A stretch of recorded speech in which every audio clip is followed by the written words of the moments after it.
राजा और अंधा। एक रोज सुबह सुबह राजा वीरभद्र आखेट के लिए निकला। महल लौटने को हुआ तो बहुत ही थका, भूखा और प्यासा हो चुका था। तभी सड़क के किनारे उसने तरबूजों का खेत देखा। एक प्यासे को इससे बढ़कर और क्या चाहिए। उसने अपने सेवकों को कुछ बढ़िया तरबूज लाने का आदेश दिया। जब वे उस तरफ बढ़ ही रहे थे कि राजा को किसी की हंसी सुनाई दी। सबने उस तरह घूम कर देखा तो एक अधेड़ नेत्रहीन आदमी खड़ा था। राजा ने पूछा, क्यों जी, तुम हंसते क्यों हो? आपने बढ़िया तरबूज लाने का आदेश दिया है, अंधा व्यक्ति बोला, पर यहाँ तो तरबूज नहीं है, इसलिए मुझे हंसी आ गई। तुम तो अंधे हो, तुम्हें कैसे पता कि खेत में तरबूज है या नहीं? महाराज, हर बात जानने के लिए आंखों की जरूरत नहीं होती। तरबूजों का मौसम बीत चुका है, सारे अच्छे अच्छे फल तो तोड़े ही जा चुके हैं, जो रह गए हैं वो बेकार और सड़े गले ही होंगे। सेवकों ने लौटकर राजा को वही बताया जो उसे अंधे आदमी ने कहा था। राजा वीरभद्र उस अंधे व्यक्ति की दूरदेशी से बहुत प्रभावित हुआ। उसने तय किया कि वह उसे अपने साथ राजधानी ले जाएगा। हो सकता है वह अंधा आदमी राजकाज की कुछ समस्याएं सुलझाने में उसकी मदद कर सके। उस अंधे आदमी का नाम था संजय। रहने के लिए राजधानी के बाहर एक कुटिया दे दी गई और खाने के लिए रोज 2 मटके चावल भी दिए जाने लगे। इस प्रकार संजय ने अपना जीवन यापन शुरू कर दिया। एक दिन एक जौहरी बहुत सारे मूल्यवान रत्न और मोती लेकर महल आया। दरबारियों ने यथाबुद्धि राजा को बेहतरीन रत्न और मोती खरीदने की सलाह दी। जौहरी को पता चल गया कि उनमें से एक भी ऐसा नहीं है जो असली और नकली हीरो में फर्क कर सके। उसने एक हाथ में असली हीरा और दूसरे में उसी का नकल उठाकर कहा, असली हीरा 1 लाख रुपए का है और दूसरा महज कांच का टुकड़ा। आप सब में जो स्वयं को सबसे ज्यादा बुद्धिमान समझता हो वह असली हीरा चुन ले, लेकिन एक शर्त है, यदि उसने नकली हीरे को असली समझकर चुन लिया तो उसे असली की कीमत देनी पड़ेगी। उसकी बात सुनकर सभा में एकदम सन्नाटा छा गया। जब कोई भी सलाह देने आगे नहीं आया, ऐसा देखकर राजा ने संजय को बुला भेजा। देखते हैं कि वह असली और नकली में फर्क बता सकता है या नहीं। मंत्री और दरबारी एक दूसरे की तरफ देखने लगे। उनके होंठों पर मंद मंद मुस्कान थी। संजय, वे अंधा, वह क्या असली और नकली में भेद बताएगा? संजय वहां हाजिर हुआ तो उसे सारी बात बताई गई। उसने जौहरी से दोनों पत्थर उसकी दोनों हथेलियों पर रखने के लिए कहा। जौहरी ने ऐसा ही किया। कुछ देर संजय ने अपने हाथ धूप में रखे। उसके पश्चात उनमें से एक पत्थर राजा को देते हुए बोला, यह असली हीरा है। जौहरी हैरान था कि एक नेत्रहीन व्यक्ति ने सही हीरा अलग कर दिया। राजा ने जौहरी को हीरे का दाम दिया और फिर संजय से पूछा, तुमने असली हीरा कैसे ढूंढ निकाला? महाराज, यदि आप हीरे और शीशे को धूप में रखेंगे तो शीशा तो गर्म हो जाएगा, पर हीरा नहीं, संजय ने जवाब दिया। संजय के उत्तर से संतुष्ट होकर राजा ने उसे 3 वक्त का खाना और कुछ एक दूसरी सुविधाएं मुहैया करा दी। एक सुबह दरबार में 2 भाइयों के बीच जायदाद के झगड़े का मुकदमा आया। उन दोनों के स्वर्गीय पिता उनके नाम भारी संपत्ति छोड़ गए थे, जिसमें हजारों एकड़ की जमीन थी, कुछ उपजाऊ, कुछ बंजर और पथरीली। लेकिन जो झीलें, जंगल और नदियां बीच में पड़ते थे, उनकी वजह से जमीन जायदाद का ठीक ठाक बंटवारा मुश्किल हो रहा था। कोई समाधान ना निकलता देख मामला सुलझाने के लिए दोनों भाई राजा के दरबार चले आए थे। जमीन जायदाद के मामले देखने वाले मंत्री और उसके अधिकारियों के सामने सारा किस्सा सुनाया गया। उनकी समझ में भी बंटवारे का कोई तरीका नहीं आया। राजा ने फिर से संजय को बुलाया। मंत्री हैरान थे कि जो मामला आंखों वाले जानकार लोगों के पल्ले नहीं पड़ा, उसे एक अंधा आदमी कैसे हल करेगा? संजय पूरी बात सुनकर मुस्कुराते हुए बोला, दोनों में से एक भाई पूरी संपत्ति का बंटवारा करे और दूसरा अपनी पसंद का हिस्सा चुन ले, और ये दोनों काम कौन कौन करेगा इसका फैसला मान लिया। उनकी गंभीर समस्या चुटकियों में हल हो गई थी। बस इसी तरह संजय राजा को सलाह मशवरा देते हुए समस्याएं और दुष्कर झगड़े सुलझाने में मदद करता रहा। संजय उस छोटी सी कुटिया में अपने दिन गुजार रहा था। एक दोपहर राजा बहुत अकेला महसूस कर रहा था। उसने संजय को बुला लिया। संजय, तुम इतने विवेकी, बुद्धिमान और विद्वान व्यक्ति हो। तुम्हारी तीक्ष्ण बुद्धि कठिन से कठिन समस्या का हल ढूंढ लेती है। क्या यह अजीब नहीं कि तुम अब तक समझ नहीं पाए कि यह राज्य मुझे विरासत में नहीं मिला है, इसे मैंने हथियाया है? राजा ने पूछा। यह तो मुझे शुरू से ही पता था, संजय शांत स्वर में बोला। कैसे? राजा के स्वर में जिज्ञासा थी। जो व्यक्ति राज परिवार में पैदा हुआ हो, वह एक ऐसे आदमी को जटिल से जटिल समस्याएं हल करने में उसकी सहायता करता आया हो। उसे मात्र 3 वक्त की रोटी देकर राजे के बाहर किसी झोपड़ी में तो नहीं ही रहेगा, संजय बोला। राजा का सर शर्म से झुक गया। गधे में दिमाग कहाँ। जंगल का राजा शेर बूढ़ा और कमजोर हो गया था। अब वह पहले की तरह जानवरों का शिकार नहीं कर सकता था। कभी कभी तो उसे दिन भर भूखा रहना पड़ता। दिनों दिन वह अधिक कमजोर और बूढ़ा होता जा रहा था। एक दिन उसने सोचा, इस तरह तो मैं कब तक जीऊंगा। कोई ना कोई तरकीब निकालनी चाहिए जिससे मुझको हर रोज आसानी से खाने को मिल जाए। बहुत सोच विचार के बाद उसने किसी को अपना मददगार बनाने का निश्चय किया। उसे लोमड़ी से अधिक उपयुक्त और कोई नजर नहीं आया। उसने लोमड़ी को बुलाया और बड़े प्यार से उससे बोला, बहन लोमड़ी, तुम तो जानते ही हो मैं तुम्हें कितना चाहता हूँ। इसका कारण है तुम्हारी चतुराई। तुम सबसे चतुर जानवर हो। मैं चाहता हूँ तुम मेरी मंत्री बन जाओ और राजकाज में मेरी सहायता करो। लोमड़ी चालाक तो थी ही। उसे शेर की बातों पर विश्वास नहीं हुआ, लेकिन उसमें उसकी बात काटने की हिम्मत भी ना थी। उसने बड़े ही विनती भाव से कहा, महाराज, आपकी बड़ी कृपा है। मैं आपकी आज्ञाकारिणी सेविका हूँ। मैं जी जान से आपकी सेवा करूंगी। बूढ़ा शेर बहुत खुश हुआ। उसने कहा, अच्छा तो सुनो, तुम्हारा काम क्या होगा। तुम जानती ही हो कि मैं जंगल का राजा हूँ और राजा को अपना खाना ढूंढने के लिए जानवरों के पीछे नहीं भागना चाहिए। इसलिए मेरे खाने का इंतजाम करना तुम्हारा पहला काम होगा। तुम्हें हर रोज मेरे भोजन के लिए एक जानवर लाना होगा। मैं जानता हूं कि तुम यह काम आसानी से कर सकोगी। महाराज, मैं जी जान से आपकी आज्ञा का पालन करूंगी। ऐसा कहकर लोमड़ी शेर के लिए शिकार ढूंढने निकली। चलते चलते राह में उसने एक मोटे ताजे गधे को घास चरते देखा। वह गधे के पास जाकर बोली, अरे तुम अब तक यहाँ छिपे थे मेरे दोस्त। मैं तो तुम्हें 17 दिन से ढूंढती ढूंढती थक गई हूँ। क्यों?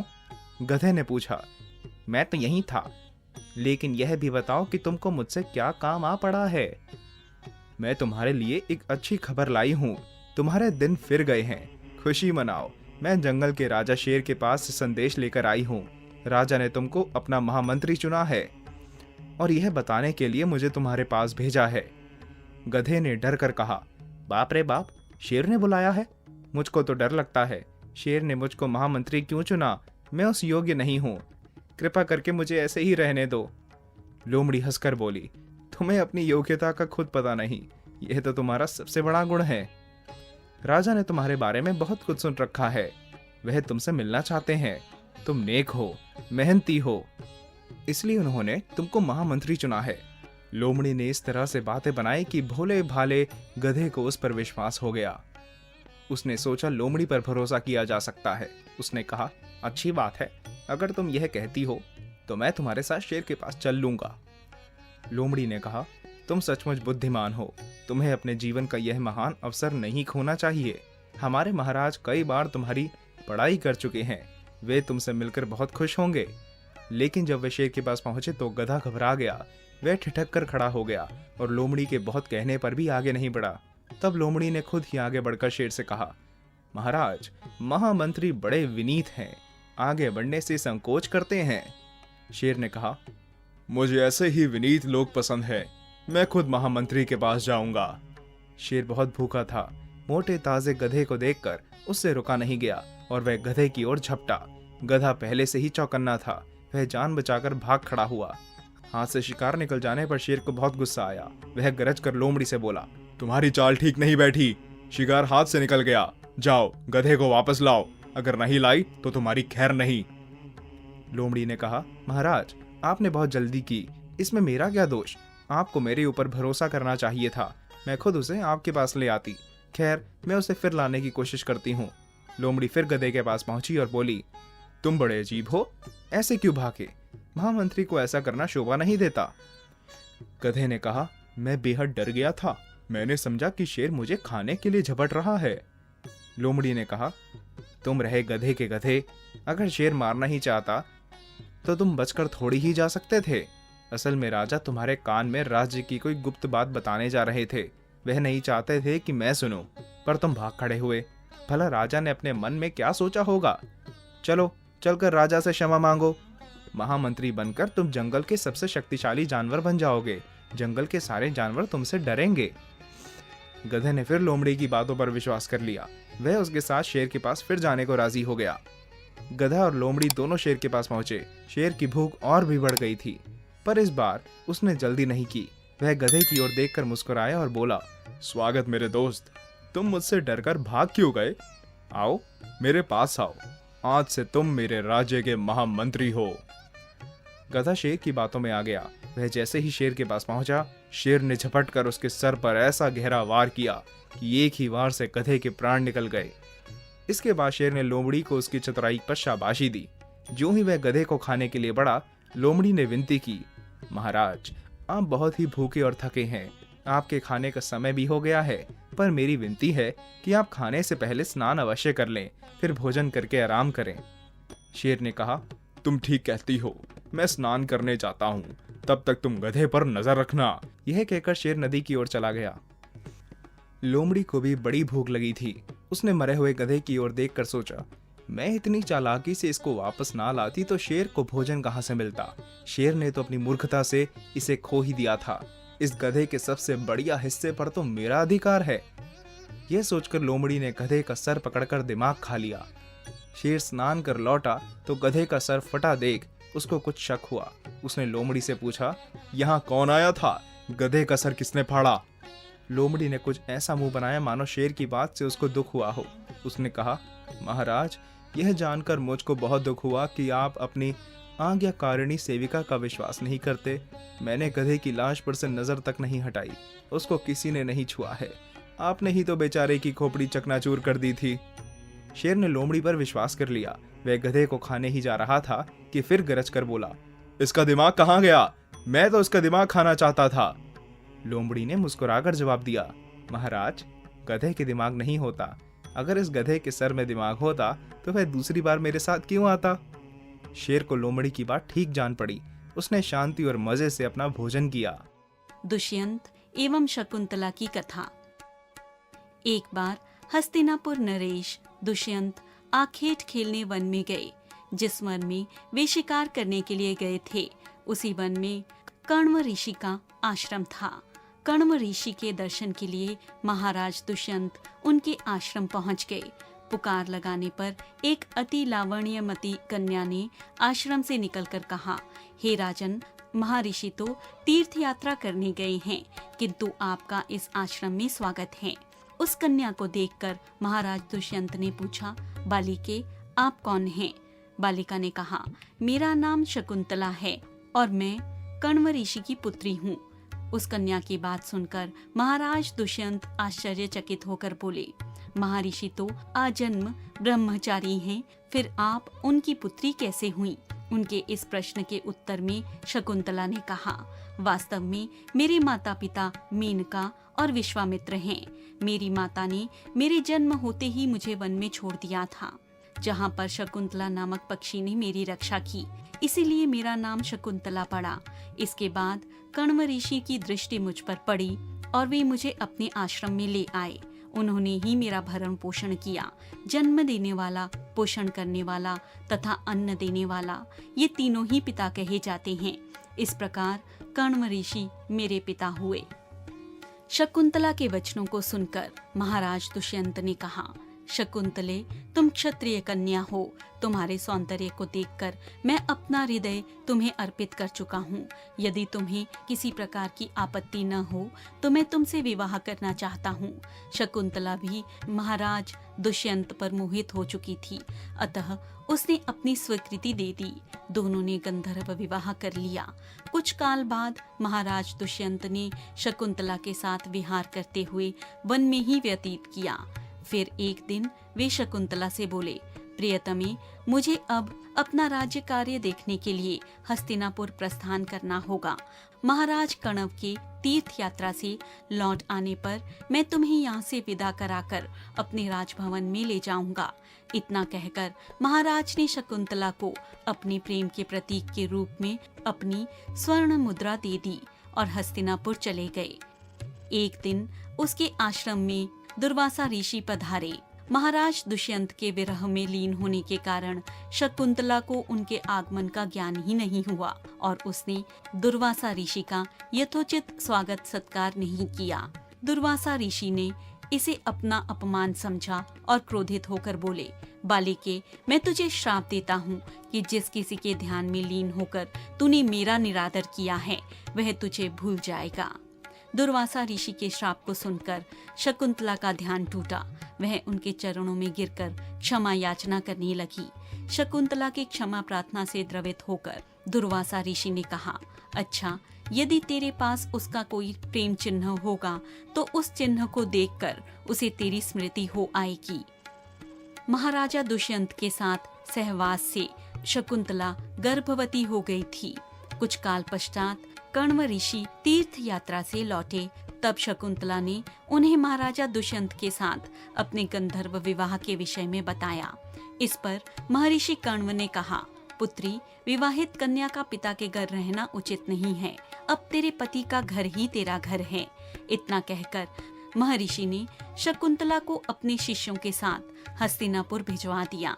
मार्ग में एक सरोवर में आचमन करते हुए महाराज दुष्यंत द्वारा दी गई शकुंतला की अंगूठी, जो प्रेम चिन्ह थी, सरोवर में गिर गई। उस अंगूठी को एक मछली निगल गई। महाराज दुष्यंत के पास पहुंचकर कण्व ऋषि के शिष्यों ने शकुंतला को उनके सामने खड़ी करके कहा, महाराज, शकुंतला आपकी पत्नी है, आप इसे स्वीकार करें। महाराज तो दुर्वासा ऋषि के श्राप के कारण शकुंतला को विस्मृत कर चुके थे, अतः उन्होंने शकुंतला को स्वीकार नहीं किया और उस पर उल्टा होने का लांछन लगाने लगे। शकुंतला का अपमान होते ही आकाश में बिजली जोरों से कड़क उठी और सबके सामने उसकी माता मेनका उसे उठाकर ले गई। जिस मछली ने शकुंतला की अंगूठी को निगल लिया था, एक दिन वह मछुआरे के जाल में आ फंसी। जब मछुआरे ने उसे काटा तो उसके पेट से अंगूठी निकली। मछुआरे ने उस अंगूठी को महाराज दुष्यंत के पास भेंट स्वरूप भेजा। अंगूठी को देखते ही महाराज को शकुंतला का स्मरण हो आया और वे अपने कृत्य पर पश्चाताप करने लगे। महाराज ने शकुंतला को बहुत ढूंढवाया, किंतु उसका पता नहीं चल सका। कुछ दिनों बाद देवराज इंद्र का निमंत्रण पाकर देवासुर संग्राम में उसकी सहायता करने के लिए महाराज दुष्यंत इंद्र की नगरी अमरावती गए। संग्राम में विजय प्राप्त करने के पश्चात जब वे आकाश मार्ग से हस्तिनापुर लौट रहे थे तो उन्हें कश्यप ऋषि का आश्रम दृष्टिगत हुआ। उनके दर्शनों के लिए वे वहां रुक गए। आश्रम में एक सुंदर बालक भयंकर सिंह के साथ खेल रहा था। मेनका ने शकुंतला को कश्यप ऋषि के पास लाकर छोड़ा था तथा वह बालक शकुंतला का ही पुत्र था। उस बालक को देखकर महाराज के हृदय में प्रेम की भावना उमड़ पड़ी। वे उसे गोद में उठाने के लिए आगे बढ़े तो शकुंतला की सखी चीख उठी, हे भद्र पुरुष, आप इस बालक को न छुएं, अन्यथा उसकी भुजा में बंधा काला डोरा सांप बनकर आपको डस लेगा। यह सुनकर भी दुष्यंत स्वयं को न रोक सके और बालक को अपनी गोद में उठा लिया। अब सखी ने आश्चर्य से देखा कि बालक की भुजा में बंधा काला गंडा पृथ्वी पर गिर गया है। सखी को ज्ञात था कि बालक को जब कभी भी उसका पिता अपनी गोद में लेगा तो वह काला डोरा पृथ्वी पर गिर जाएगा। सखी ने प्रसन्न होकर समस्त वृतांत शकुंतला को सुनाया। शकुंतला महाराज दुष्यंत के पास आई। महाराज ने शकुंतला को पहचान लिया। उन्होंने अपने कृत्य के लिए शकुंतला से क्षमा याचना की और कश्यप ऋषि की आज्ञा लेकर उसे अपने पुत्र सहित अपने साथ हस्तिनापुर ले आए। महाराज दुष्यंत और शकुंतला का यह पुत्र भरत के नाम से प्रसिद्ध हुआ। बाद में भरत महाप्रतापी सम्राट बने और उन्हीं के नाम पर हमारे देश का नाम भारतवर्ष हुआ। दरिद्र ब्राह्मण। बहुत पहले एक छोटे से गांव में एक गरीब था, मगर भला ब्राह्मण रहता था। वह देवी का परम भक्त था और नित्य ही दुर्गा का नाम बार बार लिखे बिना अन्न जल कुछ भी ग्रहण नहीं करता था। संपन्न परिवारों में शादी ब्याह या फिर अंतिम संस्कार करवाना ही उसकी जीविका का एकमात्र साधन था। परंतु रोज तो गांव में ऐसा होता नहीं था। मुट्ठी भर पैसों से पत्नी और 4 बच्चों का पेट भरना आसान नहीं था।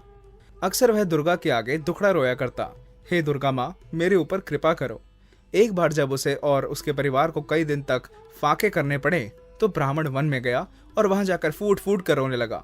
हे दुर्गा माँ, कब मेरे दुख दूर करोगी? मेरा परिवार कई दिनों से भूखा है और अब मुझसे उनका दुख बर्दाश्त नहीं होता। उनका भरण पोषण करने में मेरी सहायता करो दुर्गा माँ। जब ब्राह्मण रो रो कर प्रार्थना कर रहा था, तभी वहां दुर्गा देवी और भगवान शिव अपने भक्तजनों का कुशल क्षेम जानने के लिए विचरण कर रहे थे। देवी ने ब्राह्मण के रोने की आवाज सुनी और भगवान शिव को उसका पूरा हाल सुना डाला। हे कैलाशपति, कृपा करके इस ब्राह्मण को एक ऐसी हांडी दीजिए जिसमें मुदकी, खील का चावल का अक्षुण्ण भंडार हो। भगवान शिव ने तुरंत ही हांडी भवानी के सामने धर दी। देवी ने ब्राह्मण को बुलाया और उसे वरदान देते हुए बोली, हे ब्राह्मण, तुम्हारी आराधना से मैं प्रसन्न हुई। यह हांडी लो। जब भी तुम्हें अन्न की आवश्यकता हो, इसे उल्टा करके हिलाना। जब तक तुम इसे फिर से सीधा नहीं कर दोगे, इसमें से स्वादिष्ट मुदकी गिरती रहेगी। इससे तुम अपने परिवार का पोषण भी कर सकोगे और जीविकोपार्जन के लिए बेच भी सकोगे। आनंदातिरेक में ब्राह्मण ने देवी को प्रणाम किया और अपने परिवार को यह वरदान दिखाने घर की ओर भागा। अभी वह कुछ ही दूर पहुंचा था कि उसके मन में सवाल आया कि हांडी सचमुच अपना काम करेगी भी या नहीं। उसने हांडी को उल्टा किया तो देखता है हांडी से बहुत बढ़िया मुदकी निकल रही है। मुदकी को गमछे में बांधकर वह आगे निकल पड़ा। दोपहर हो चली थी और ब्राह्मण के पेट में चूहे दौड़ रहे थे, पर उसने ना तो स्नान किया था, ना ही पूजा अर्चना की थी। उस पर पोटली में बंधी मुदकी उसकी भूख को और भड़का रही थी। पास में ही एक सराय थी। ब्राह्मण अंदर गया और सराय के स्वामी से हांडी संभाल कर रखने के लिए बोला। तत्पश्चात वह नहाने चला गया। अब सराय वाला सोचने लगा कि आखिर इस साधारण सी हांडी के लिए ब्राह्मण इतना चिंतित क्यों है। उसके पास रखने के ग्राहक आए थे, लेकिन किसी ने भी इस तरह हांडी को संभाल कर रखने की फरमाइश नहीं की थी। वह हांडी को उलट पलट कर देखने लगा, पर उसे खाली पाकर सराय वाला बहुत निराश हुआ। लेकिन जैसे ही उसने हांडी को उल्टा करके हिलाया, उसमें से बहुत सी मुदकी गिरने लगी। उसने अपनी पत्नी और बच्चों को झट से बुलाया और पलक झपकते ही सराय के सब बर्तन और मर्तबान मुदकी से भर गए। अब तो सराय वाले के दिल में खोट आ गया। उसने सोचा क्यों ना वह जादुई हांडी उसकी हो जाए। फिर उसने दिव्य हांडी के स्थान पर बिल्कुल वैसा ही एक साधारण हांडी रख दी। इस बीच ब्राह्मण अपने नित्य कर्म और पूजा पाठ से निवृत्त हो गया। उसने अपने गमछे में से नर्म नर्म मुदकी निकाली और आनंद पूर्वक खाने लगा। उसके पश्चात सराय वाले से वह बदली हुई हांडी लेकर खुशी खुशी अपने घर की ओर चल पड़ा। घर पहुंचकर उसने अपने पत्नी और बच्चों को दुर्गा के वरदान के बारे में बताया, पर किसी को भी उसकी बात पर विश्वास नहीं हुआ। उन्हें लगा कि गरीबी और भूख से ब्राह्मण का दिमाग फिर गया है, और जब हांडी में से मुदकी का एक भी दाना नहीं निकला तो उनका संशय सच में बदल गया। ब्राह्मण बहुत दुखी हुआ। सराय के मालिक की चाल उसकी समझ में आ गई। वह उल्टे पैर सराय पहुंचा और सराय वाला बात से अनजान होने का नाटक करने लगा और उसने ब्राह्मण को वहां से भगा दिया। ब्राह्मण फिर से जंगल पहुंचा और दुर्गा मैया से प्रार्थना करने लगा, हे माँ, तेरा दिया हुआ प्रसाद चोरी हो गया है। तेरा भक्त लुट गया माँ, मेरी सहायता कर। माँ दुर्गा और भगवान शिव ने फिर से ब्राह्मण पर कृपा की। उसे एक और हांडी देते हुए बोले, जाओ वत्स, इस हांडी का सदुपयोग करना और इसे संभाल कर रखना। ब्राह्मण घर की ओर चल पड़ा, पर बीच रास्ते में ही रुक गया, यह देखने की इस बार हांडी में से क्या निकलेगा। उसने हांडी को उल्टा किया, पर इस बार उसमें से भोजन की जगह भयानक दिखने वाले राक्षस निकलकर उसे पीटने लगे। अचंभित ब्राह्मण को देवी के इस वरदान का अर्थ समझ में आ गया और हांडी सीधा करके वह एक बार फिर सराय जा पहुंचा। सराय वाला ब्राह्मण को देखकर बहुत प्रसन्न हुआ। ब्राह्मण ने फिर से उसे अपनी हांडी सौंपी और ध्यान पूर्वक रखने को बोला। इतना कहकर ब्राह्मण नहाने चला गया। ब्राह्मण के जाते ही सराय वाले ने अपने परिवार को बुलाया। सबने मिलकर हांडी को उल्टा किया। उन्हें आशा थी कि इस बार तो मिठाई मिलेगी, लेकिन जब मिठाई की जगह भयंकर राक्षसों ने उन्हें पीटना शुरू कर दिया तो उनकी सारी खुशी हवा हो गई। ब्राह्मण निवृत्त होकर जैसे ही वापस आया, सराय के मालिक ने उसके पैर पकड़ लिए और क्षमा याचना करने लगा। ब्राह्मण ने अपनी दिव्य हांडी वापस मांगी और इस दूसरी हांडी को सीधा करके राक्षसों से मुक्ति दिलाई। प्रसन्न चित्त ब्राह्मण दो हांडियां लेकर घर पहुंचा। खुशी खुशी उसने दोनों हांडी अपने परिवार को दिखाई। उसके बाद सबने मजेदार मुदकी से अपनी भूख शांत की। अगले दिन ब्राह्मण ने मुदकी की दुकान शुरू कर दी। देखते ही देखते उस दुकान के चर्चे दूर दूर तक होने लगे। उसने अपने लिए एक पक्का घर भी बना लिया। आखिरकार गरीबी और फांकों के दिन समाप्त हो गए। पर कहते हैं ना कि समय बदलते देर नहीं लगती। ब्राह्मण के भी अच्छे दिन समाप्त हो चले थे। पहली बार तो वह बच गया क्योंकि ऐन वक्त पर घर लौट आया था। हुआ यूं कि उसके बच्चों ने गलती से दूसरी हांडी को उल्टा कर दिया। जब वह घर पहुंचा तो राक्षस धड़ल्ले से बच्चों की धुनाई कर रहे थे। उसने लपक कर हांडी को सीधा किया और उसे संभाल कर रख दिया, पर वह दूसरी बार उसके आने में देर हो गई। छीना झपटी में बच्चों के हाथ से वह दिव्य हांडी छूटकर टुकड़े टुकड़े हो गई। एक बार फिर बड़े भारी मन से ब्राह्मण ने माँ दुर्गा और भगवान शिव को स्मरण किया। दोनों ब्राह्मण के समक्ष प्रकट हुए और उसकी दुख भरी कहानी सुनकर उसे एक और हांडी दे डाली। इसके बाद और कोई हांडी नहीं, दोनों ने ब्राह्मण को आग्रह कर दिया। ब्राह्मण ने उन्हें प्रणाम किया और घर भागा। घर पहुंचकर अपने पत्नी और बच्चों के सामने उस नई हांडी को उल्टा किया और इस बार मुद्गी की जगह हांडी में से संदेशों की बरसात होने लगी। गोल गोल चांद के टुकड़े जैसे संदेश मिठाई देखकर ब्राह्मण परिवार के मुंह में पानी आ गया। उनकी खुशी का पारावार न था। ब्राह्मण ने मिठाई की दुकान खोल ली और उसके स्वादिष्ट संदेशों की खबर आग की तरह फैल गई। उसके आसपास के सभी गांव में शादी विवाह का कोई भी सुअवसर उसकी दुकान की मिठाइयों के बिना अधूरा रहता। ब्राह्मण की दिन दुगनी उन्नति से गांव में जमींदार को ईर्ष्या हुई। उसने भी उस चमत्कारी हांडी के बारे में बहुत सुना था। मन ही मन उसने तय कर लिया कि उस हांडी को वह किसी भी तरह हासिल करेगा। जमींदार के बेटे की शादी जल्दी ही होने वाली थी। उस अवसर पर उसने कई लोगों को आमंत्रित किया और ब्राह्मण से भी कहा कि वह अपने साथ अपनी हांडी लेता आए, जिससे मेहमानों की खातिरदारी मजेदार संदेशों से की जा सके। ब्राह्मण को जमींदार की नीयत पर शक हुआ और उसे मना करना भी मुश्किल था। आखिर वह जमींदार था। जैसे ही ब्राह्मण की हांडी से संदेश के 1000 टुकड़े निकले, जमींदार ने उसके हाथ से हांडी छीन ली। उसने ब्राह्मण को खूब बुरा भला कहा और उसे वहां से भगा दिया। ब्राह्मण कुछ ना कर सका और बेचारा चुपचाप घर लौट आया। उसकी अक्ल काम ही नहीं कर रही थी। जैसे उसने माँ दुर्गा का स्मरण किया, उसे दूसरी हांडी भी याद आई। कांपते हाथों से उसने हांडी निकाली और विवाह में लौट आया। वहां पहुंचकर उसने हांडी उलट दी। हांडी उलटते ही उसमें राक्षसों की बारिश होने लगी, जो जमींदार और उसके चेले चपाटों को मारने के लिए दौड़ पड़े। राक्षसों ने जमींदार को दौड़ा दौड़ा कर छठी का दूध याद दिला दिया। थक हार कर वह ब्राह्मण से क्षमा मांगने लगा और फिर उसकी हांडी भी लौटा दी। उसके बाद ब्राह्मण अपने परिवार के साथ प्रसन्नता पूर्वक दिन बिताने लगा। भगवान विष्णु का स्वप्न। एक बार भगवान नारायण वैकुंठ लोक में सोए हुए थे। उन्होंने स्वप्न में देखा कि करोड़ों चंद्रमाओं की कांति वाले त्रिशूल डमरूधारी, स्वर्णाभरण भूषित, सुरेंद्र वंदित, सिद्धि सेवित त्रिलोचन भगवान शिव प्रेम और आनंदातिरेक से उन्मत्त होकर उनके सामने नृत्य कर रहे हैं। उन्हें देखकर भगवान विष्णु हर्ष से गदगद हो उठे और अचानक उठकर बैठ गए। कुछ देर तक ध्यानस्थ बैठे रहे। उन्हें इस प्रकार बैठे देखकर श्री लक्ष्मी जी पूछने लगी, भगवान, आपके इस प्रकार अचानक निद्रा से उठकर बैठने का क्या कारण है? भगवान ने कुछ देर तक उनके इस प्रश्न का कोई उत्तर नहीं दिया और आनंद में निम्न हुए चुपचाप बैठे रहे। कुछ देर बाद हर्षित होते हुए बोले, देवी, मैंने अभी स्वप्न में भगवान श्री महेश्वर का दर्शन किया है। उनकी छवि ऐसी अपूर्व आनंदमय एवं मनोहर थी कि देखते ही बनती थी। मालूम होता है शंकर ने मुझे स्मरण किया है। अहो भाग्य, चलो कैलाश में चलकर हम लोग महादेव के दर्शन करें।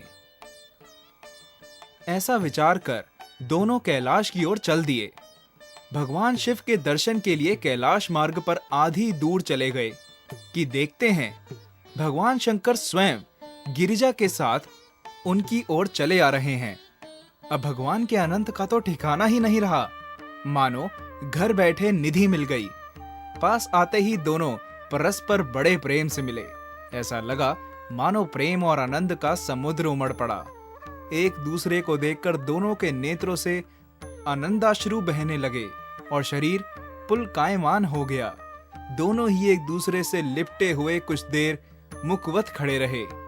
प्रश्नोत्तर होने पर मालूम हुआ कि शंकर जी को रात्रि में इसी प्रकार का स्वप्न हुआ कि मानो विष्णु भगवान को वे उसी रूप में देख रहे हैं जिस रूप में अब उनके सामने खड़े थे। दोनों के स्वप्न के वृतांत से अवगत होने के बाद दोनों एक दूसरे को अपने निवास ले जाने का आग्रह करने लगे। नारायण ने कहा कि वैकुंठ चलो और भोलेनाथ कहने लगे कि कैलाश की ओर प्रस्थान किया जाए। दोनों के आग्रह में इतना अलौकिक प्रेम था कि यह निर्णय करना कठिन हो गया कि कहां चला जाए। इतने में ही क्या देखते हैं कि वीणा बजाते हरिगुण गाते नारद जी कहीं से आ निकले। बस फिर क्या था, लगे दोनों उनसे निर्णय कराने के लिए कि कहां चला जाए उनके पास गए। बेचारे नारद जी तो स्वयं परेशान थे उस अलौकिक मिलन को देखकर। वे तो स्वयं अपनी सुध बुध भूल गए और लगे मस्त होकर दोनों का गुणगान करने। अब निर्णय कौन करे? अंत में यह तय हुआ कि भगवती उमा जो कह दे वही ठीक है। भगवती उमा पहले तो कुछ देर चुप रही। अंत में वे दोनों की ओर मुख करते हुए बोली, हे नाथ, हे नारायण, आप लोगों के निश्चल, अनन्य एवं अलौकिक प्रेम को देखकर तो यही समझ में आता है कि आपके निवास अलग अलग नहीं है। जो कैलाश है वही वैकुंठ है और जो वैकुंठ है वही कैलाश है। केवल नाम में ही भेद है। यही नहीं, मुझे तो ऐसा प्रतीत होता है कि आपकी आत्मा भी एक ही है। केवल शरीर देखने में दो हैं। और तो और मुझे तो स्पष्ट लग रहा है कि आपकी भार्याएं भी एक ही है। जो मैं हूँ वही लक्ष्मी है और जो लक्ष्मी है वही मैं हूँ। केवल इतना ही नहीं, मेरी तो अब यह दृढ़ धारणा हो गई है कि आप लोगों में से एक के प्रति जो द्वेष करता है वह मानो दूसरे के प्रति ही करता है। एक की जो पूजा करता है वह मानो दूसरे की भी पूजा करता है। मैं तो तय समझती हूँ कि आप दोनों में जो भेद मानता है उसका चिरकाल तक घोर पतन होता है।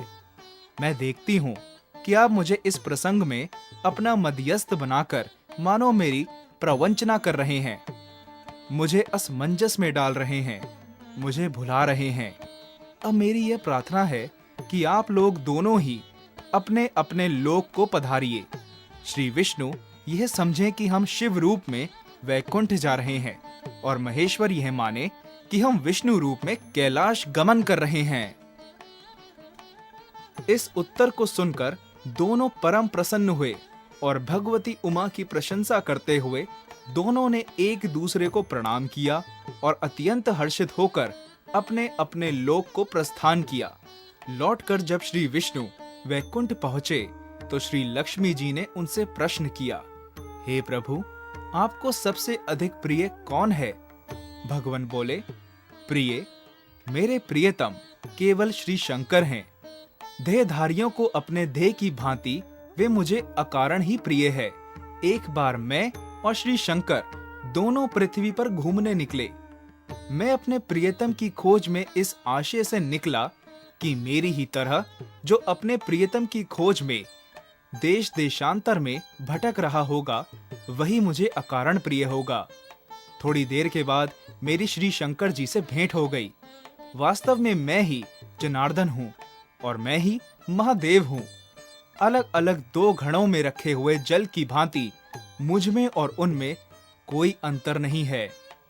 शंकर जी के अतिरिक्त शिव की चर्चा करने वाला शिव भक्त भी मुझे अत्यंत प्रिय है। इसके विपरीत जो शिव की पूजा नहीं करते वे मुझे कदापि प्रिय नहीं हो सकते। इस तरह जो शिव की पूजा करता है वह वैकुंठवासी विष्णु को भी स्वीकार है और जो श्री विष्णु की वंदना करता है वह त्रिपुरारी को भी मना लेता है। बुद्धिमान माँ। भारत के पूर्वी हिस्से में उड़ीसा नाम का राज्य है। महानदी के मुहाने पर आसपास की जमीन बहुत उपजाऊ है। धान के खेत, जंगल और ताजा हरी घास, जिसे वहां के मवेशी भरपेट खाते हैं। बहुत पहले वहां एक महाजन की पत्नी अपने बेटे और बहुओं के साथ रहती थी। सुखी परिवार था और सब लोग आराम से रहते थे। यह जमीन और जंगल तुम्हारे पिता के कड़े परिश्रम का फल है, माँ ने अपने बेटों को बताया था। जमीन की उपज और जंगल की लकड़ी बेचकर उन्होंने इतने डोर डंगर खरीदे थे और इतना बड़ा घर बनाया था कि जिसमें सारा परिवार सुख से रह सके। वे सब एक टीले के ऊपर खड़े थे जहां से धान के खेत दिखाई देते थे। फसल कटने के लिए तैयार हो खड़ी थी और पके धान की बालियां धीमी धीमी बयार में लहरा रही थी। माँ की आवाज में गर्व था। हाँ, मुझे पिताजी के साथ सुबह सुबह अपने खेतों में जाना अब भी याद है। बिधु, जो सबसे छोटा था, बोला, मुझे खलिहानों में काम करना बहुत भाता रहा है। वह किसान का बेटा था और अपने पिता की ही तरह खेती बाड़ी करता था। उसे कड़ी मेहनत करनी पड़ती थी, मजदूरों को संभालना, उपज करना, उसके लिए सही खरीदार ढूंढना आदि। फिर भी अपने जमीन, अपनी मिट्टी से बहुत प्यार करता था। साधु और राधु आगे पढ़ना चाहते थे, माँ अपने दोनों बेटों की तरफ देखती हुई बोली, और तुम्हारे पिता को दोनों की सफलता पर बहुत खुशी भी थी, पर जमीन के प्रति तुम्हारे इस प्यार की वह बहुत कद्र करते थे, और इसलिए उनकी अंतिम इच्छा यही थी कि इस जमीन जायदाद का बंटवारा ना हो और इस विशाल घर में तुम लोग मिलजुल कर एक साथ रहो। हाँ हाँ माँ, साधु बोला, हम कभी उनकी इच्छा के विरुद्ध नहीं जाएंगे। साधु, उनका ज्येष्ठ बेटा पंडित था। गांव और उसके आसपास के लोग साधु से कई मामलों में राय लेने आते थे, जो साधु का गुजारा बढ़िया तरीके से हो जाता था। राधु वकील था और वकालत से उसे भी अच्छी खासी आमदनी हो जाती थी। मुश्किल यह थी कि बिधु का काम मेहनत मशक्कत का काम था। वह सुबह से शाम तक खेतों में रहता। उसके मुकाबले बाकी दोनों भाई काफी आराम की जिंदगी जी रहे थे। इससे बिधु की पत्नी बहुत दुखी थी। मेरे भाई के यहाँ से चिट्ठी आई है। एक रात वह बिधु से बोली। वह खेतों से लौटा ही था और भोजन के बाद काट पर पड़ा सुस्ता रहा था। उसने हमें अपने घर पर छुट्टियां बिताने का न्योता दिया है। कुछ देर पहले ही उसने अपना घर बनाया है और वहां गृह प्रवेश कराना चाहता है। पर मैं कैसे जा सकता हूँ? बिधु थकी हुई आवाज में बोला। इतना काम जो पड़ा है। आप सदा यही कहते हैं, पत्नी कुछ दमक कर बोली। तो क्या हम कभी कहीं ना जा पाएंगे? मैंने ऐसा कब कहा? मैं तुम्हारे जाने का इंतजाम किए देता हूँ। जी नहीं, बिधु की पत्नी कुछ अड़ियल स्वभाव की थी। जाएंगे तो दोनों, वरना कोई नहीं। जैसी तुम्हारी मर्जी, बिधु जम्हाई लेता हुआ बोला। क्या आपने ही सब काम करने का ठेका लिया है, जबकि आपके भाई लंबी तान कर पड़े रहते हैं? वह चिढ़कर बोली। आखिर आप तो उनके हिस्से की जमीन की भी देखभाल करते हैं और वे अपने बीवी बच्चों के साथ छुट्टियां काटने यहाँ वहाँ चले जाते हैं, और एक हम हैं जो हमेशा यहीं अटके रहते हैं। यह तो अन्याय है। बिधु की आंखों में अब नींद कहाँ। आप तो मेरी बात मानिए, उसकी पत्नी कह रही थी। जायदाद के बंटवारे की बात चलाइए ताकि हम लोग अलग रह सकें। उससे आपको अपने लिए कुछ समय भी मिलेगा। फिर तो बिधु के कानों को हर रोज यही सुननी पड़ती और बिधु को लगा कि शायद उसकी पत्नी ही सही है। मेरा काम मेरे भाइयों के काम से ज्यादा अहम है। मेरी ही वजह से दोनों ठाठ से आराम से रहते हैं, उसने सोचा। एक रोज जब सब नाश्ता कर रहे थे, बिधु ने माँ और भाइयों से कहा कि उसे जायदाद में उसका हिस्सा चाहिए। क्या कह रहे हो बिधु? माँ को सुनकर धक्का लगा। तुम्हारे पिता चाहते थे कि तुम सब मिलजुल कर एक होकर रहो। यकायक क्या हुआ? अगर बिधु यही चाहता है तो यही सही, साधु शांत स्वर में बोला। ठीक है, माँ ने हामी भर दी। लेकिन मेरी एक बात गांठ बांध लो बिधु, कोई भी काम छोटा या बड़ा नहीं होता। मैं मानती हूँ कि खेती बाड़ी बहुत महत्वपूर्ण और मेहनत का काम है, पर बाकी काम उतने ही महत्वपूर्ण और गौरवपूर्ण होते हैं। इस बात का एहसास तुम्हें जल्दी ही हो जाएगा। जमीन जायदाद के सभी कागज जिनके आधार पर बंटवारा होना था तैयार किए गए। बिधु बहुत बढ़ चढ़कर सब चीज सीख समझ रहा था, जबकि उसके भाई चुपचाप यह तमाशा देख रहे थे। एक दिन उसकी माँ बोली, मेरे बच्चों, किसी भी जरूरी काम को करने से पहले पुरी जाकर भगवान जगन्नाथ के दर्शन करना हमारे परिवार की परंपरा रही है। कल हम सब लोग वहां चलेंगे और फिर लौटकर बंटवारे का काम संपन्न करेंगे। बेटों ने बात मान ली और अगले दिन अपनी पत्नियों और माँ के साथ यात्रा पर निकल पड़े। मंदिर में दर्शन के बाद वे लौट रहे थे तो माँ ने कहा, बच्चों, मैं बहुत थक गई हूँ और भूख भी लग रही है। आगे चलने से पहले यहाँ बैठकर कुछ खा लेते हैं और आराम भी कर लेते हैं। गांव के बाहर ही एक पुराना मंदिर था और पास में ही खाने की दुकान भी थी। जब तीनों भाई रुपयों की थैली ढूंढने लगे तो थैली नदारत। ओ, साधु बोला, मुझे याद आ रहा है कि मैंने उसे माँ को सौंपा था। माँ ने भी थैली को ढूंढा पर उसका नाम और निशान भी नहीं मिला। अब क्या करें? राधु बोला। अब तो एक ही उपाय है, माँ ने राय दी। मैं बहुओं के साथ इसी मंदिर में रुकती हूँ। तुम तीनों को जाकर कुछ काम ढूंढना होगा और कुछ पैसे कमाकर लौटना होगा। पैसे के बिना हम कुछ नहीं खा पाएंगे और ना ही घर लौट पाएंगे। बेटों ने राय मान ली। तीनों भाई अलग अलग दिशाओं में गांव के लिए निकल पड़े। चलते चलते बिधु को कुछ लोग मिले जो किसी गंभीर विषय पर बात कर रहे थे। क्या बात है मित्रों? बिधु ने पूछा। क्या मैं कुछ मदद कर सकता हूँ? जमीन के हिस्से में सदा ही पानी जमा रहता है और हम इसमें कुछ भी उगा नहीं पाते। फिर भी हमें राजा को इसका लगान देना पड़ता है, एक गांव वाला बोला। बिधु कुछ देर सोचकर बोला, अगर मैं आपको यहाँ धान उगाने की तरकीब बताऊं तो मुझे क्या इनाम मिलेगा? चांदी की 100 मुद्राएं, गांव वालों ने खुशी से कहा। बिधु तो बहुत निपुण किसान था, बोला, गोबर और मिट्टी को मिलाकर उसके गोले बना लो, उन्हें गीला और नरम रखो, फिर हर गोले में बीज डाल दो और उन्हें सूखने दो। गांव वाले बहुत ध्यान से विदु की बात सुन रहे थे। फिर उन्होंने पूछा, उन गोलों को इस जमीन में डाल दो। गोले जमीन में धंस जाएंगे और बीज भी फूट पड़ेगी। गांव वालों ने उसे धन्यवाद दिया और प्रसन्नतापूर्वक 100 मुद्राएं दे दी, जिन्हें लेकर विदु मंदिर लौट आया। इधर चलते चलते राधु ने भी पेड़ के नीचे बैठे एक व्यक्ति को देखा जो काफी दुखी लग रहा था। वैसे तो बहुत संपन्न दिखता था, पर किसी वजह से परेशान था। किसी बात की चिंता है मित्र? राधु ने पूछा। तुम उदास दिखते हो, क्या मैं तुम्हारे किसी काम आ सकता हूँ? जी, अगर आप कर सकें तो, आदमी ठंडी सांस भरकर बोला। हम 4 भाई हैं, वह कहने लगा। मृत्यु से पहले हमारे पिता ने अपनी सारी संपत्ति हम चारों में बांट दी थी, लेकिन एक काली बिल्ली थी जिसे बांटना बहुत मुश्किल था। हमने फैसला किया था कि बिल्ली हम सब की साझी होगी, लेकिन चारों भाई उसकी एक एक टांग के मालिक होंगे। कहते हुए वह रुका। बहुत अच्छा, राधु बोला। तो एक दिन बिल्ली छत से नीचे गिर गई और उसकी वही टांग टूट गई जो मेरे हिस्से की थी। राधु को मामला बहुत रोचक लग रहा था। मैंने उसकी जख्मी टांग पर तेल में भीगी हुई पट्टी बांध दी। मेरी बिल्ली को आँच अच्छी लगती है, सो वह चूल्हे के पास जाकर सो गई। तो तुम इस कारण से इतने दुखी हो? राधु उस अनोखी कथा का अंत जानने के लिए उत्सुक था। यहाँ से तो मेरे दुख की कहानी शुरू होती है। एक चिंगारी उस तेल सने कपड़े पर पड़ी और उसने आग पकड़ ली। वह रुक गया और राधु की ओर देखने लगा। फिर क्या हुआ? वहां से आग आसपास के घरों में फैल गई और सब जलकर राख हो गया। पड़ोसियों ने सारा दोष मेरे सिर मढ़ दिया और मामला पंचायत में चला गया। पंचायत में क्या हुआ? पंचों ने कहा कि जिस टांग की वजह से आग लगी वह मेरे हिस्से की थी, इसलिए पूरा नुकसान मुझे ही भरना होगा। पर मेरे पास सबको देने लायक पैसे नहीं हैं। राधु वकील था, गहरी सोच में पड़ गया और जल्दी ही समस्या का बहुत सरल सा हल ढूंढ लिया। उसने कहा, चिंता ना करो मित्र, यदि मैं तुम्हारी समस्या का समाधान कर दूं तो मुझे क्या मिलेगा?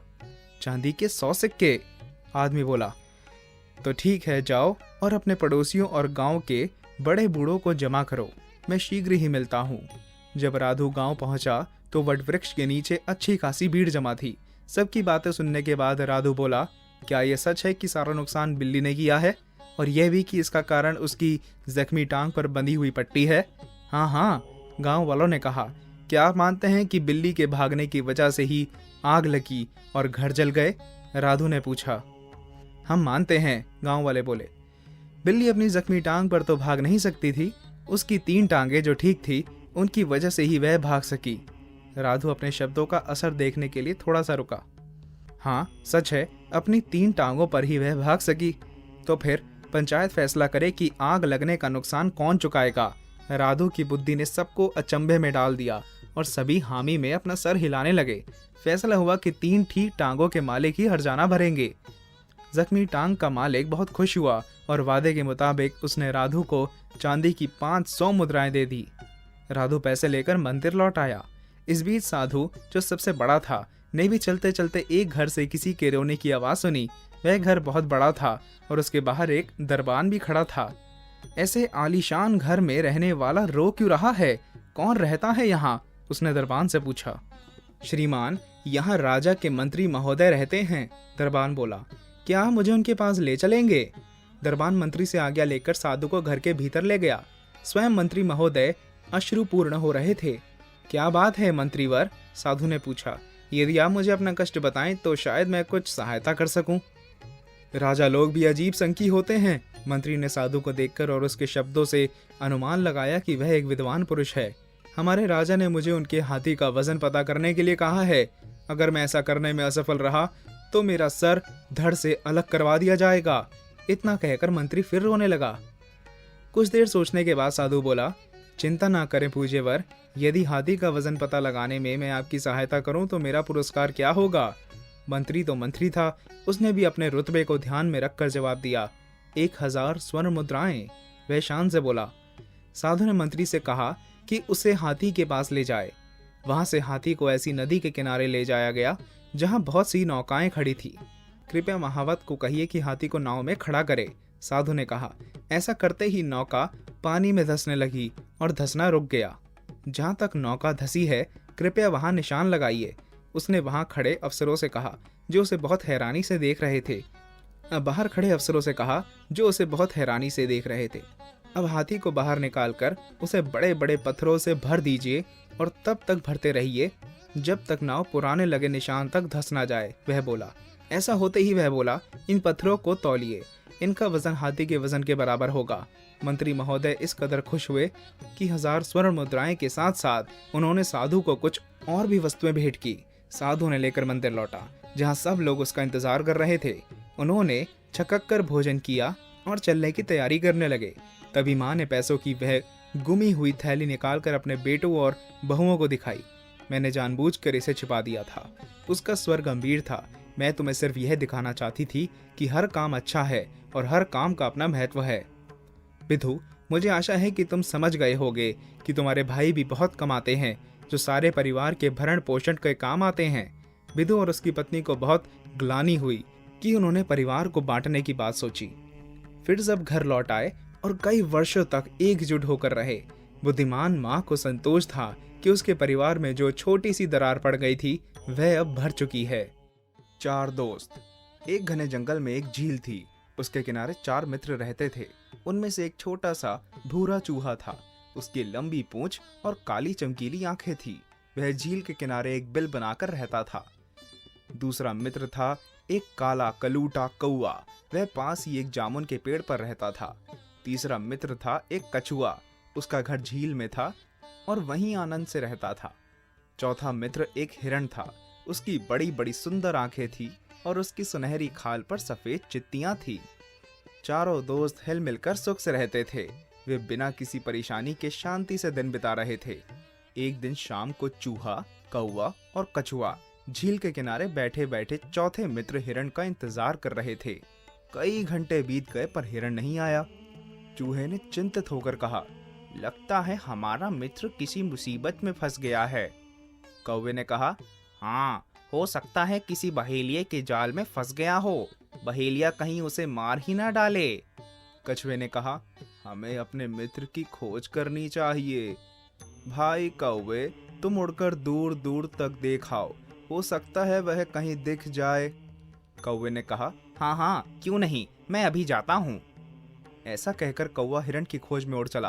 वह इधर उधर आगे पीछे दाएं बाएं सब जगह उड़ा और हिरण को पुकारता रहा, हिरण, मेरे भाई हिरण, तुम कहाँ हो?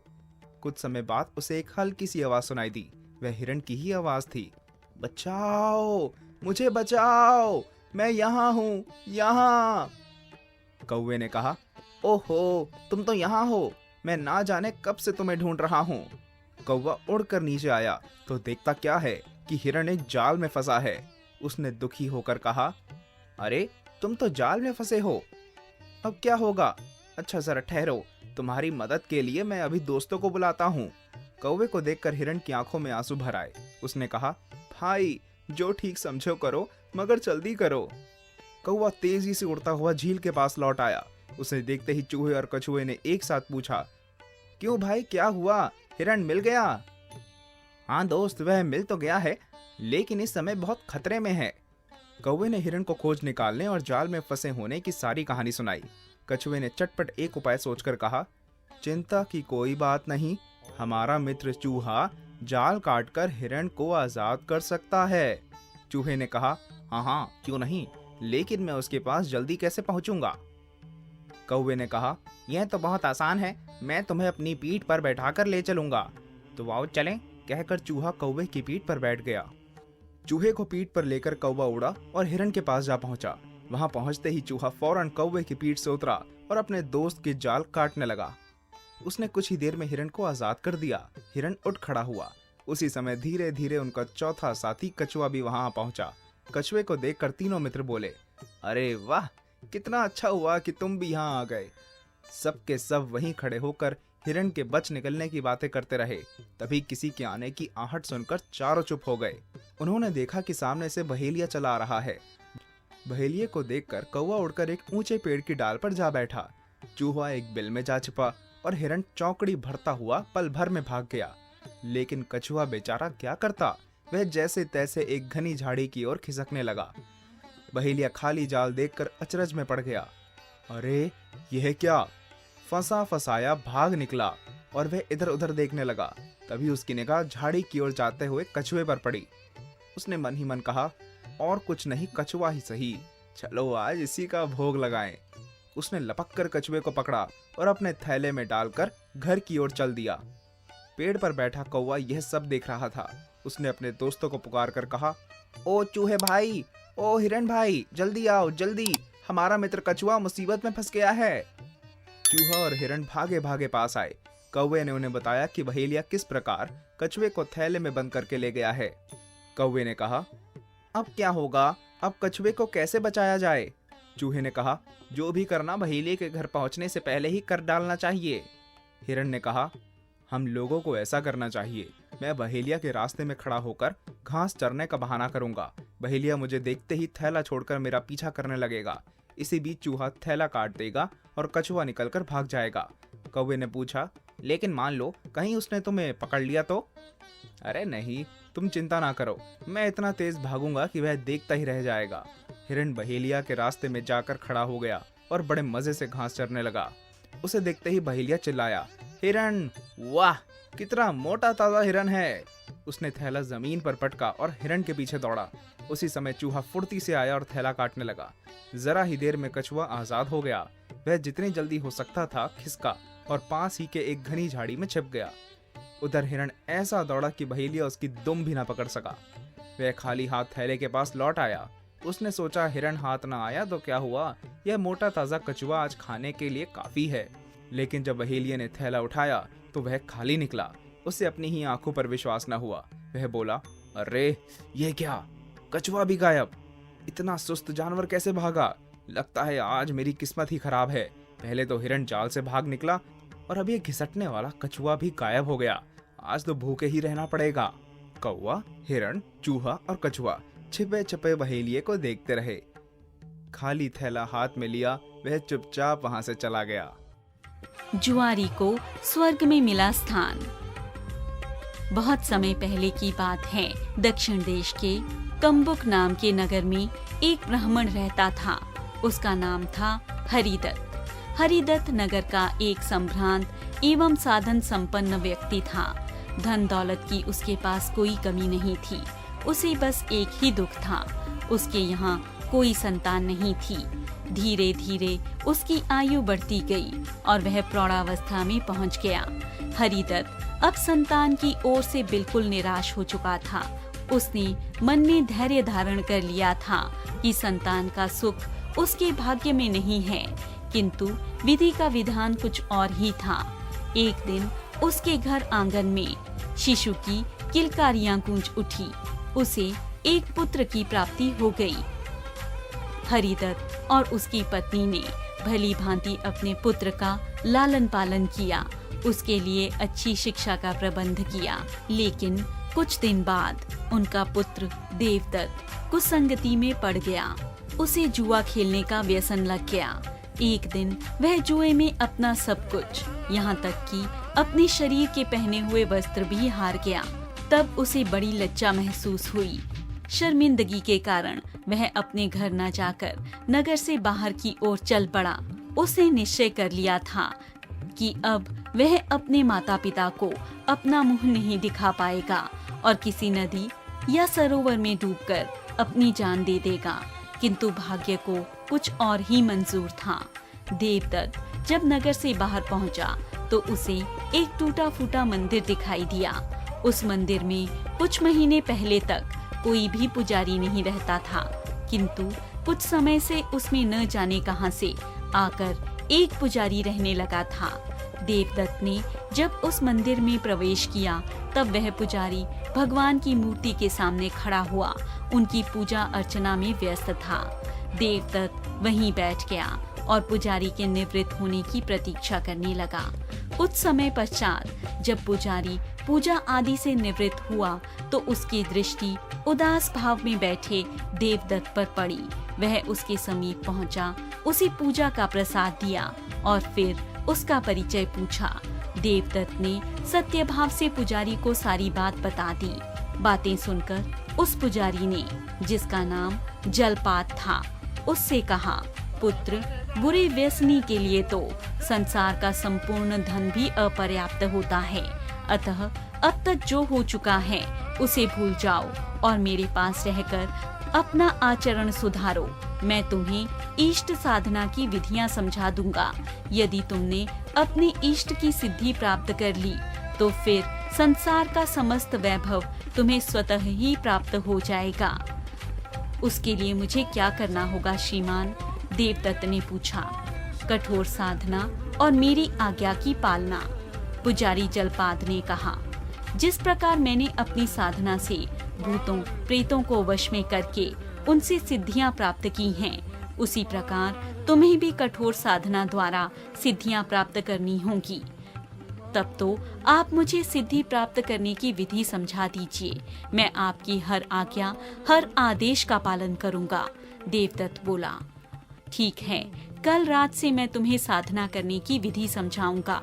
इसके लिए तुम्हें कुछ समय तक मेरे समीप ही रहना पड़ेगा। अगली रात जलपाद उसे शमशान के निकट एक वट वृक्ष के नीचे ले गया। वहां उसने मंत्र पढ़कर खीर और नैवेद्य उस वट वृक्ष की जड़ में रखे और खीर और नैवेद्य का कुछ भाग चारों दिशाओं में बिखेर दिया। फिर उसने देवदत्त को भी ऐसा ही करने को कहा। तत्पश्चात जब देवदत्त ने वैसा ही कर दिया तो पुजारी ने जलपाद से कहा, अब तुम इसी भांति पूजा करो और पूजा के दौरान यह कहते रहो, हे देवी विद्युत प्रभा, मेरी पूजा ग्रहण करो। उस दिन से देवदत्त जलपाद के पास रहता हुआ उसी की भांति विद्युत प्रभा की आराधना करने लगा। कई दिन की कठिन साधना के बाद आखिर एक रात उस वट वृक्ष का तना फटा और एक दिव्य स्त्री तने से प्रकट हुई। उस दिव्य स्त्री ने देवदत्त से कहा, युवक, मेरी स्वामिनी तुम्हारी आराधना से प्रसन्न है। उन्होंने तुम्हें दर्शन देने का निर्णय किया है। कृपया मेरे साथ चलो। देवदत्त उस दिव्य स्त्री के साथ वट वृक्ष के फटे हुए तने में प्रविष्ट हो गया। वह स्त्री उसे गर्भगार में बने मणियों माणिक्यों से युक्त एक भवन में ले आई। देवदत्त ने वहां एक रत्न जड़ित सिंहासन पर एक अति सुंदर स्त्री को बैठे देखा। देवदत्त का स्वागत करते हुए उस सुंदर स्त्री ने कहा, आओ युवक, इस महल में तुम्हारा स्वागत है। मैं रत्नवर्ष नामक यक्ष की पुत्री विद्युत प्रभा हूँ, जिसकी तुम और जलपाद साधना करते हो। यह सुनकर देवदत्त श्रद्धा पूर्वक उसके सामने नतमस्तक हो गया। फिर बोला, देवी विद्युत प्रभा, आपका दर्शन पाकर मैं धन्य हो गया। कृपया मेरे योग्य कोई सेवा बताइए। युवक, विद्युत प्रभा बोली, जलपाद की आराधना से प्रसन्न होकर तो मैं शीघ्र ही उसे अष्ट सिद्धि देने वाली हूँ, लेकिन तुम मुझे बहुत पसंद आए हो, अतः मैं चाहती हूँ कि तुम मेरे साथ विवाह करके मेरे साथ ही रहो। यह तो मेरा अहोभाग्य है देवी विद्युत प्रभा। तत्काल देवदत्त बोल उठा, मैं प्रस्तुत हूँ और आशा दिलाता हूँ कि आपकी हर आज्ञा का पालन करूँगा। इस प्रकार देवदत्त विद्युत प्रभा से विवाह करके वहीं उसके पास रहने लगा। कुछ समय बाद वह विद्युत प्रभा से आज्ञा लेकर गर्भगार से बाहर निकला और जलपाद के पास पहुंचा। वहां उसने जलपाद को उस पर अब तक की बीती सारी बातें बता दी। सुनकर जलपाद ने कहा, वत्स, तुमने बहुत अच्छा काम किया। अब एक काम और करो। वह क्या? किसी भी तरह उस यक्षिणी का पेट फाड़कर उसका गर्भ ले आओ। यदि तुमने ऐसा करने से इनकार किया तो मैं तुम्हें अपनी सिद्ध शक्ति से भस्म कर दूंगा। अनिश्चित और दुखी भाव से देवदत्त पुनः विद्युत प्रभा के पास पहुंचा। विद्युत प्रभा अपनी शक्ति से उसके मनोभावों को जान गई। उसने देवदत्त को आश्वासन दिया, देवदत्त, मैं जान गई हूँ कि जलपाद ने तुम्हें विवश करके मेरा गर्भ लाने के लिए भेजा है, ताकि वह उस गर्भ का भक्षण करके असंख्य सिद्धियां प्राप्त कर सके। हाँ, लेकिन मैं ऐसा नहीं कर सकता। हिचकिचाते हुए देवदत्त ने कहा। हिचकिचाओ मत देवदत्त, विद्युत प्रभा बोली, आगे बढ़ो और मेरा पेट फाड़कर मेरा गर्भ निकाल लो। मैं तुम्हें ऐसा करने की आज्ञा देती हूँ। नहीं देवी विद्युत प्रभा, मैं ऐसा कदापि नहीं कर सकता, चाहे मुझे जलपात के क्रोध का सामना ही क्यों न करना पड़े। देवदत्त ने दो टूक स्वर में उत्तर दिया। तब विद्युत प्रभा ने स्वयं ही अपना पेट फाड़कर अपना गर्भ निकाला और उसे देवदत्त को देकर कहा, देवदत्त लो, इस गर्भ को ले जाओ और जो भी व्यक्ति इस गर्भ का भक्षण कर लेगा वह सिद्ध विद्याधर हो जाएगा। पूर्व काल में मैं स्वयं भी एक विद्याधरी थी, लेकिन एक श्राप के कारण मुझे यक्षिणी की योनि में जन्म लेना पड़ा। अब मेरे उस श्राप का अंत हो गया है। अब मैं पुनः अपनी विद्याधर लोक को लौट रही हूँ। ऐसा कहकर विद्युत प्रभा लोप हो गई। व्यथित हृदय से देवदत्त विद्युत प्रभा के गर्भ को लेकर गर्भागार से बाहर निकल आया और वह गर्भ लाकर जलपाद को सौंप दिया। जलपाद विद्युत प्रभा का गर्भ पाकर प्रसन्न हो गया। वह देवदत्त से बोला, वत्स, अब जल्दी से जंगल में जाकर लकड़ियां चुन लाओ। मैं इस गर्भ को आग में भूनूंगा। भून जाने के बाद दोनों प्रसाद के रूप में इसे ग्रहण कर लेंगे। प्रसाद खाते ही हम दोनों असंख्य सिद्धियों के स्वामी बन जाएंगे। गुरुदेव, देवदत्त बोला, मैं इस घृणित कार्य में आपका सहयोग नहीं कर सकता। पहले तो आपने यही घृणित कार्य किया कि मेरे द्वारा देवी विद्युत प्रभा, जिसकी आप इतने दिन तक आराधना करते रहे, उसका गर्भ लाने के लिए मुझे विवश किया। और जब उस देवी ने कृपा करके स्वयं ही तुम्हारी स्वार्थ सिद्धि के लिए गर्भ निकाल कर दे दिया, तो अब आप उसको भूनकर खाने की बात कर रहे हैं। मैं तो यह घृणित कार्य करने के लिए हरगिज भी तैयार नहीं हूँ। यह सुनते ही क्रोध से जलपाद की आंखें जलने लगी। उसने देवदत्त की ओर लाल लाल आंखों से देखते हुए कहा, देवदत्त, मैंने जो कुछ कहा है तत्काल उसका पालन करो, अन्यथा मैं तुम्हें अभी यमलोक पहुंचा दूंगा। मरता क्या ना करता। मृत्यु के भय से देवदत्त तत्काल लकड़ियां चुनने के लिए जंगल में चला गया। जब वह लकड़ी लेकर जंगल से लौटा तो उसने जलपाद को वहां से गायब पाया। देवदत्त समझ गया कि जलपाद ने उसके साथ धोखा किया है। जंगल से लकड़ियां लाने का तो एक बहाना था। दरअसल जलपाद उसे किसी तरह से वहां से दूर भेजना चाहता था, ताकि अकेला ही विद्युत प्रभा के गर्भ को पकाकर खा सके, और वह अपने उस उद्देश्य में कामयाब भी हो चुका था। यह सब जानकर देवदत्त के मन में जलपाद के प्रति घृणा पैदा हो गई।